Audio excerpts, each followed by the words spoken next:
네, 월요일 함께하는 PD 리포트 시간입니다. 상장 1년 이내 유망 기업들을 쭉 탐방을 했었는데 오늘은 전반적인 분위기를 알아보겠습니다. 주식시장을 반영하겠죠. IPO 시장이 10년 내 최악의 상반기를 보냈다는 평가를 받으면서 침체였는데요. 자본시장의 젖줄 역할을 하는 우리 IPO 시장의 현황을 오늘 PD 리포트에서 자세하게 짚어보겠습니다. 김태일 PD입니다.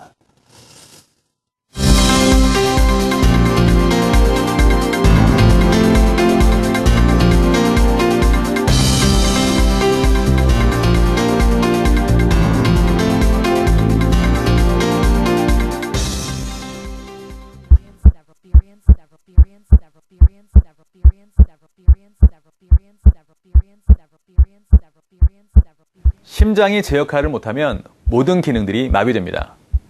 자본시장의 심장 역할을 하는 것이 바로 IPO입니다. 최근 증권사의 IPO 담당 부서들은 일감이 없어 개점 휴업 상태입니다. 유럽발 금융위기 이후 급속도로 위축된 국내 IPO 시장이 올 들어서도 힘을 내지 못하고 있기 때문인데요. 오히려 작년 시장보다 더 경색되고 있다는 평가입니다. 현황은 좀 어떻습니까? IPO. 지금 지난 10년 내 최악입니다. 98년도 IMF 위기 이후로 가장 안 좋습니다. 근데 말씀드린 것처럼 시장이 좋지 않기 때문에 밸류에이션을 제대로 받지 못한다는 부분이 있고요. 두 번째는 지금 기업들이 상장을 준비할 수 있는 그런 체력이 안 되고 있다는 부분들, 특히 중소기업들 같은 경우에는 실적이 부진합니다. 그러니까 시장이 안 좋아서 밸류에이션을 잘 못 받고 상장하려고 하는 기업들의 실적이 안 좋고. 지난 IPO 시장을 비교해보면 2011년 74개에 달했던 신규 상장 업체 수는 지난해 28개로 대폭 감소했고 2013년 상반기에는 13개에 그쳤습니다. 그러다 보니 올해 상반기 공모액은 유례없는 불황이었던 작년 같은 기간의 절반 수준입니다. 이 때문에 IPO 시장을 찾았던 대여급 기업들의 IPO 연기 또는 철회는 이런 불황의 악순환을 지속시키고 있습니다. 그게 좀 사실 안타까운 겁니다. 저도 상당히 안타까운 측면이 있는데요. 코스닥 시장의 경우에는 2010년, 11년은 한 60개, 70개 수준이었어요. 근데 작년은 이제 제가 정확하게 기억하기로는 22개사가 이제 상장을 했습니다. 작년에 왜 이렇게 적은 수의 기업이 상장을 할 수밖에 없을까 분석을 해봤더니만 유럽 재정위기가 발발하면서 세계 경기 전체로 침체가 됐고 금년 같은 경우는 조금 회복세를 보이고 있습니다. 지금 저희들 현재 예상으로는 한 40개에서 50개 정도는 상장을 하지 않을까 생각을 하고 있고요. IPO란 일명 기업 공개 또는 주식 공개라고도 합니다. 일반적으로 유가증권 시장이나 코스닥 시장에 상장한다는 의미로 통용되고 있습니다. 기업을 공개한다는 의미는 기존의 특정 주주에 의해 폐쇄적으로 경영되던 기업의 주식을 다수의 대중에게 분산하는 행위입니다.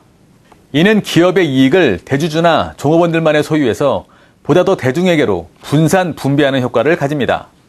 상장을 하기 전에는 특정 소수의 오너, 소유주들만 그 기업의 과실을 향유하는 거지 않습니까? 공개 기업이 되면 경영을 잘한 성과를 같이 향유할 수 있기 때문에 사회적으로 보면 소득의 재분배 효과가 있는 거죠. 코스닥에 상장하고 나서 5년이 지나면 종업원 수가 통상 50% 정도 증가합니다. 그 평균입니다. 그래서 상장한 기업들이 조달한 자금을 가지고 생산 활동도 늘리고 그 과정에서 채용도 늘어난다는 거죠. 그런 차원에서 보면 기업이 상장을 한다는 건 사회 전반적으로도 일자리 창출에도 많이 도움이 되는 거죠.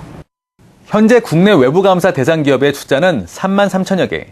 이 중에서 상장 재무 요건을 갖춘 잠재적 IPO 후보는 약 8,800여 개입니다. 상장 재무 요건을 갖춘 비상장 기업 중에는 대기업 계열사뿐 아니라 중견기업과 신생 벤처기업도 많습니다. 한국야쿠르트, 교원구몬, 귀뚜라미, 파리바게뜨, 동서식품 등은 대표적인 알짜 비상장 기업입니다.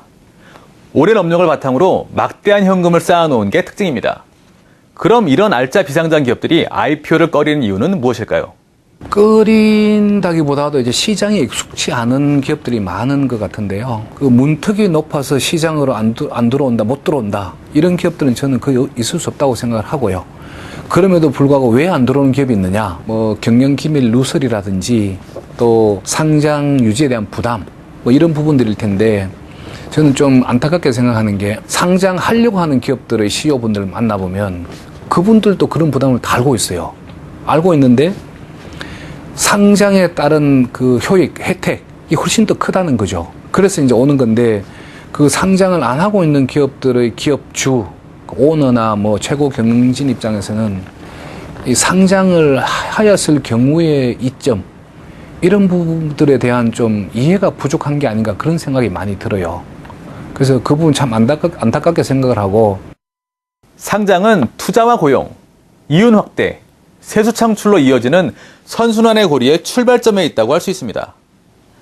우리 한 기업의 증시 입성은 이런 복합적인 선순환의 경제 효과를 극대화시키는 역할을 합니다. 그렇다면 이런 알짜 비상장 기업들을 IPO 시장에 끌어들이려면 어떤 유인책이 필요할까요? 기업 공개를 하게끔 유도하기 위해서는 어떤 정책적인 좀 인센티브, 상장에 따른 인센티브를 좀 부여할 필요가 있습니다. 기업 지배구조 개선과 관련해서 최근 정책 방향이 자율성보다는 규제 강화 쪽으로 좀 흐르고 있습니다. 이런 부분도 상당히 기업 공개를 기피하게 만드는 한 요인이라고 저는 생각을 합니다. 그래도 기업들이 상장하려고 하면 상장 준비를 한 2년 정도는 하거든요. 그럼 그 과정에서 시간도 많이 들고 담당 인력도 투입돼야 되고 그럼 이제 그런 여러 가지 재반 경비도 발생하고 또 이제 그런 외부 회계 감사도 받으려고 하면 그것만 해도 당장 3천만 원이고 그런 비용들이 중소기업 입장에서 사실 큰 비용이잖아요. 그러니까 그런 상장 관련된 비용들을 좀 줄여주는 방법이 하나 있을 것 같고요. 그러니까 상장 절차를 너무 간소화시켜 버리게 되면 투자자 피해가 발생할 수 있으니까요.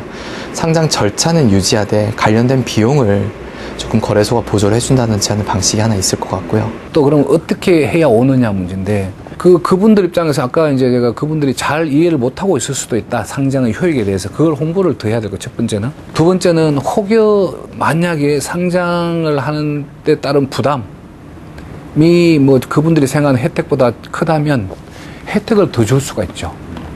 이제 이 부담을 줄이는 거는 투자자 보호 문제가 있기 때문에 그 혜택을 좀 더 줄 수밖에 없는데 이 정부에서 나서서 그 상장을 촉진하기 위한 세제 부분도 좀 고민을 해야 될 시기라고 생각을 합니다. 박근혜 정부의 정책을 추진함에 있어서 세수가 부족한 걸로 이렇게 많이 알려지고 있는데 그 세수 부족 때문에 이 부분을 안 한다는 거는 뭐 다르게 좀 생각해 볼 필요가 있죠. 전체적인 어떤 세수 효과를 봐가지고 이걸 좀 검토를 할 필요가 있지 않나 생각이 들고요. 그 정부가 나서야 된다고 저는 생각합니다. IPO 시장은 자본시장의 심장 역할을 합니다. 지속해서 맑은 피를 충분히 공급해주지 않으면 제 기능을 다하지 못합니다.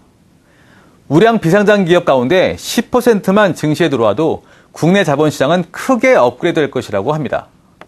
이렇듯 국내 자본시장의 미래는 IPO에 달려있다고 해도 과언이 아닙니다. 하반기 IPO 시장의 선전을 위해 정부의 관심과 지원이 필요한 때입니다. PD리포트 김태일입니다.